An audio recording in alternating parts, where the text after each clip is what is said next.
Tokyo Game Show showed us some pretty interesting and sometimes very weird things, but it also showed us some great games. Today, GameRanx brings you the top 5 games from Tokyo Game Show 2016. Number 5, Gundam Versus, which the trailer went out of their way to remind us of all of the previous Gundam games. Not that that's a bad thing, mind you. Gundam has yielded a lot of enjoyable games through the years, but Gundam Versus on the PS4 really looks encouraging. Something that it definitely has to be mentioned, it looks as though the actual environments of this game look a lot better than previous games. For the most part, the Gundam games have kept pretty simplistic environments, and that's often because of hardware. A lot of the Gundam games have appeared on handheld platforms as opposed to full-blown consoles or PC. And while by no means is Gundam Versus the first console Gundam game, it looks like probably one of the more fully realized console Gundam games. If you played Gundam Force, it's building upon that style of gameplay, obviously with an expanded roster as this is a bigger game. But that gameplay realized to its full potential, I'm there. And if it actually pans out as though it's looking like, I'm gonna have to go ahead and say it's probably gonna be at least one of the best Gundam games. Number 4, Digimon World Next Order, which a lot of PlayStation Vita fans really wanted to bring over to the United States, but I think they got something better, a PlayStation 4 version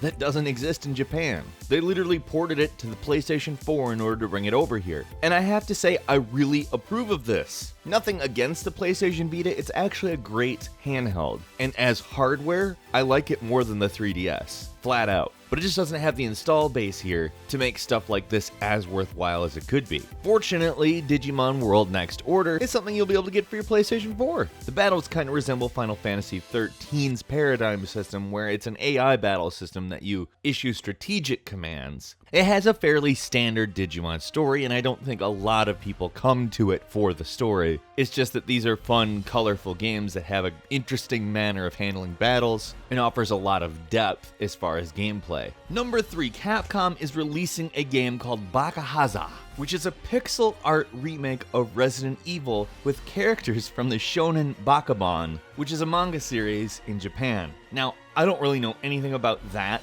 so I'm just going to comment on what I've seen. This is a cutesy pixel art remake that kind of still retains that creepy look to it. It sounds very interesting to me, and as of right now, we're not so sure that we're going to see it in the United States, but I really hope so. Even if they have to remove the Tensei Bakabon references when they localize it, I don't really know exactly how they do it, but it really looks enjoyable. Nostalgia combined with humor is always a good way to go, at least if you have the chops and some talented developers, and judging from what we've seen, not that it's really a lot, it really looks like they've hit all the right notes, so to speak. Number 2, Great Ace Attorney 2, which carries on the story of the ancestor of Phoenix Wright in the 19th century, and pretty much adapts all of the various investigation as well as courtroom elements of the entire Ace Attorney series. And in the original, he actually goes to England and encounters Sherlock Holmes, which is, it's quite interesting. There's no word on whether or not Sherlock will make any appearances in this version, but if you're not aware of Ace Attorney, it's essentially a game that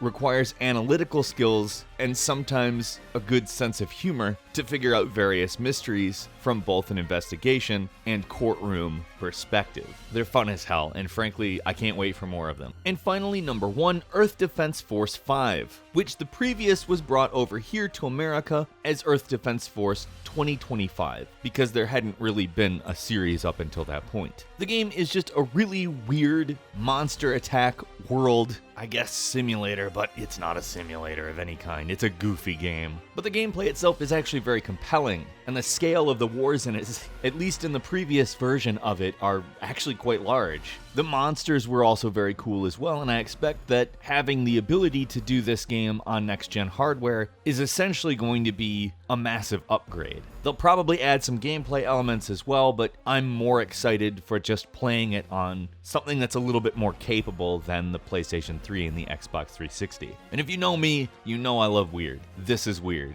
The best kind of weird. Couple of bonus games for you. The first is King's Knight Wrath of the Dark Dragon, which is a reboot of a very old NES game that's kind of somewhere between a top-down scrolling shooter and a Final Fantasy-style party RPG. It ties into Final Fantasy 15 in that it's a game that the characters in that game play on their smartphones, and I think that it looks really fun. And Naruto Ultimate Ninja Storm 4's expansion called Road to Boruto, which is a really fun anime-themed 3D fighting game that has a degree of complexity that you wouldn't really expect. I mean, there's a lot of Naruto games, and this actually is a really good one. This is obviously an expansion, so it's just more content for it, but the game is really worth playing. What's your favorite game from Tokyo Game Show this year? Let us know in the comments what you're thinking. If you enjoyed this video, please hit like, and if you're not subscribed, now is a great time to do so.